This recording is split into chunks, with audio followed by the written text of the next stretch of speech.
Well, before the break, my panel and I discussed pushing boundaries in media. Let's have a look at the TV commercials that some may say are offensive. Joining our panel is Fred Makgato, Head of Legal and Regulations Affairs at the ASA. Welcome, Fred. A pleasure being here. Does it really take only one complaint to start a case at the ASA with a commercial? Yes, it does. Anyone has a right to complain. So one complaint, if it's valid, will investigate the complaint and rule on the matter. Even an idiot? Not really, because we have assessors who look at complaints that come through daily. I can assure you that we get almost 10 complaints a day. Yeah. And what are the most common complaints? The most common complaints are about misleading ads, and offensive ads are quite few. But more we get on substantiation, where people feel that advertisers must have scientific proof about the claims that they are making. Right, right. Now, see that I don't have a problem with people complaining about misleading advertising. You know, when somebody says, you know, lose 40 kilograms while you're sleeping and eating Steers burgers, you know, it's obviously devoid of any truth. So I don't have a problem with regulation in that form. But if anything, if people complain about like Zapiro's cartoons because of their religious background, why do I have to be subject to the opinion or the morality of other people? You know, I mean, when these unwritten societal rules were made, I was not in the meeting. Nobody sent me the memo. Let's look at offence. You say I take an offence to something. And it's interesting that you use that term, because you take offence, you don't give it. So in other words, if someone is offended by something that Dion should write, they have decided to take offence. It is a voluntary effort on their part to be offended. You can quite as easily decide not to be offended and move on. I think it's extremely childish, self-absorbed, and deeply insecure of people to admit that they're offended to something. May I just come in saying that we have, I think from the previous slot, you had the view that are we sensitive or not? And from my point of view, I think that we are very sensitive nation, in that we have had an intern from Germany who came to work with us, I think sometimes last year, and we were viewing an ad from teasers. Yes. And from her point of view, it was just, if there's an ad, the woman is nude, so what? Yeah. And she said that in Germany, that ad wouldn't even come to their table to be reviewed. But this is my whole point. We've become so... But with us, we come from different cultural backgrounds, and we are still held up in there, and that's my point of view. Let's quickly take a look at... You are reinforcing these rules rather than helping to change them. Bear in mind that the ASA is established by the industry to protect themselves against each other, because they tend to disparagement, competitive advertising, imitation, exploitation of advertising. What's wrong with a bit of competitive comparative advertising? Yeah, what's wrong with someone slamming the opposition's product? And why can't you have a can of Coke and Pepsi next to each other? Why not? Why are you preventing that from happening? Why are you taking my liberties away? Why can I not see that my Gillette blades cost cheaper than the Schick blades? Why can I not see that in an ad? Bear in mind that the ASA is established by the industry, not the government. Yeah, the question should be now, should perhaps advertisers, be headed this way. Yes, advertisers, for 4 years ago, gathered around the table and say, guys, we need to act in a certain way. Why? Okay. Let's look at a commercial. Let's look at the Steers ad, and then we can carry on our discussion and look at an example that has been built. Thanks to an ingenious technological breakthrough, this TV set is able to detect exactly where viewers' eyes are focused at any given moment.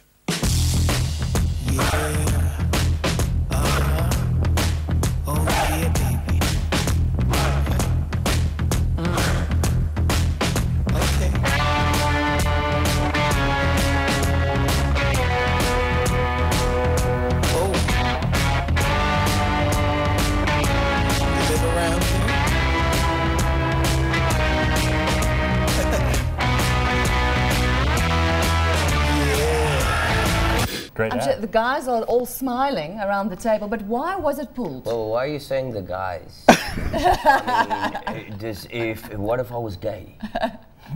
But It's still something nice to look at, isn't it? You'd be smiling, I think, if you have a sense of humor. Yes, because it's not even about sex or anything. It's a funny ad.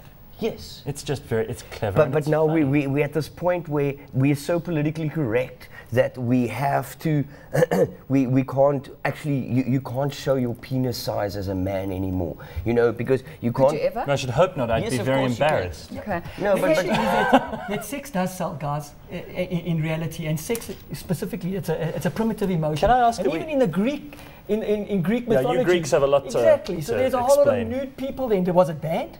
That ad, when it came through, we had a minute directed where we sat around and looked at the ad, and we evaluated the complaints that came through, because the complaints were more on offense. Was it Sister in Violata of the Immaculate Conception who complained? I mean, surely a sense of humor, an evolved human brain, has to have a sense of humor enough to know that that's an ad which cannot possibly cause any harm to be done. If you look at the kind of complaints that come through, some are quite emotional, and some you look at the complaint and the response that you get. And one of the issues that we often look at where we approve, because bear in mind that the ASA is not about banning ads. ASA is about evaluating complaints in line with the response. Now, there are certain ads that we abort, and you can still see them on TV, due to the fact that we feel that they are either the images shown are product relevant, some they are not. And I think one of the issues that we looked at that is that what's the other side, the left-hand side of the ad mean, in so far as it relates to the beggars. And we found that in fact there was no product relevance there. Is that really your choice, though? Fred, at the end of the day? it isn't Hegelian philosophy. It's an ad. They're trying to sell burgers. They're trying to show you that the burger is sexier than the girl. I'm sure even someone with the most basic education in the world would understand that it's a form of parody almost. It's like you can't possibly take that seriously and assume, well, it's objectifying women and all those other But this is the point that I was trying to make earlier, because before both of you so rudely interrupted me. This is the whole thing. It's fine to objectify a woman. You know, it's okay. We're just living in this incredibly politically correct world at the moment where saying to somebody, you look nice today, could be construed as sexual harassment, you know, and we need to move out of it. And organizations such as the ASA and the press council, press council, these people are reinforcing all these ridiculous norms that we should be freeing ourselves from. We should be liberating ourselves mentally. And what these organizations are doing is they're putting us all back in those boxes. We might as well bring the National Party government back, because that's where we're heading headspace-wise. Okay, let's take a look at the Roman's Pizza ad. Sorry, what's this burrito? I rather want the pizza. Yes, ma'am. The burrito is a new pizza topped with boerewors. It's serious. A pizza with boerewors. I love more. Lekker. But this is an interesting case here, because it's a voluntary undertaking from the client to pull the ad because of a complaint. Isn't that so? Yes. Advertisers often provide us with an undertaking to remove or to amend the ad because they don't want their names to appear on the list of companies that their ads are being found against. Although this Ditty Blonde is back in the new ad. The campaign hasn't changed. I actually think that you are being manipulated by smart advertisers. That people are using you as an organization to get banned or taken off the air, or voluntarily take their things off the air in order for the publicity around it. If you look at the situation with Bavaria beer and the whole Dutch FIFA supporters, and the whole FIFA thing, you know, Bavaria got approximately R1 million worth of free advertising out of the stunt. If FIFA had ignored it right from the word go, they wouldn't have had any publicity around it. And your organization's been manipulated for similar reasons, and it's been exploited, and it's being exploited by conservative hardliners who is hoping to actually get certain rules and regulations going. That's not really relevant anymore. I mean, you're 100% right. We did that research on the Bavarian beer, but also Nando's does it on a continuous basis. They push their boundaries. What happens is they can't compete with KFC in terms of the value. So what they do is they get controversial ads and they get a lot more publicity in the publications, and I agree with you. I think we've got time for one more, and it is actually a Nando's ad, so let's quickly have a look. Nando's always takes flack for telling it like it is. This time, we're telling it like it isn't. Oh, you my brother! Beautiful car! License, please.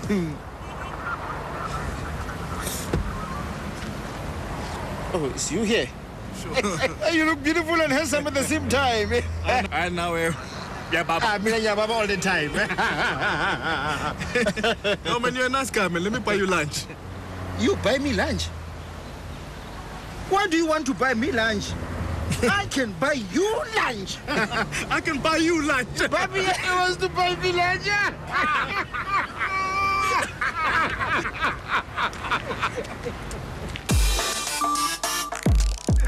A quarter chicken, chips, and a roll for just $21.95. It shouldn't be, but it is.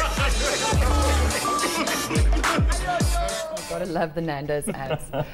Fred, what happened here? There was no complaints, but possibly there could have been. There could have been someone that would have been offended by that. There isn't a Interesting enough, there were no complaints, which shows that people have accepted it as a humorous ad, well executed. And but isn't that the key, when we can actually laugh at ourselves, eh, Aristi? No, I think we are laughing at ourselves a little bit more than we were in the past, there's no doubt about it. But I think I agree with Dion. Going back to that point, is that why do we need a self-regulatory body? We'll regulate ourselves. If we're getting ads that are offending people, people are not going to buy that product. So automatically, you're self-regulating anyway. It's all a farce, I think. Do you think there weren't complaints about this if the police person or the policeman in the ad, if it was played by a blonde woman with like low cut things showing cleavage, do you think you would have had complaints?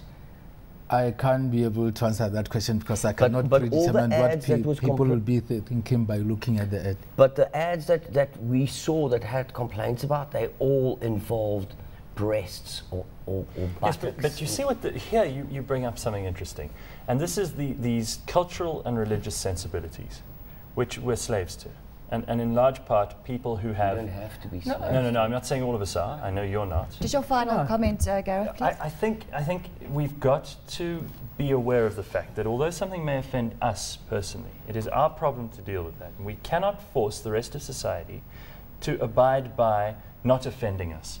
You do not have a right not to be offended in any which way. That is an absolute truth. So if you decide to take offense to something, it is entirely your problem to deal with. You need to go to your therapist, or you need to sit down and talk to your husband, or make new friends, or stop watching the TV and listening to the radio entirely. It is within your control to not be offended. But it's also within your control to broaden your mind, to get out there, to see what the world's really about, and to come to the realization that bad things are going to come up and are going to make you unhappy and offended at some point in your life, and to grow up, grow a pair and deal with it. Thank you for your insights. I'd like to thank our guests. Thanks, gentlemen. Thank you, Fred, Oresti, Dion, and Gareth. Thank you for being our guest host today.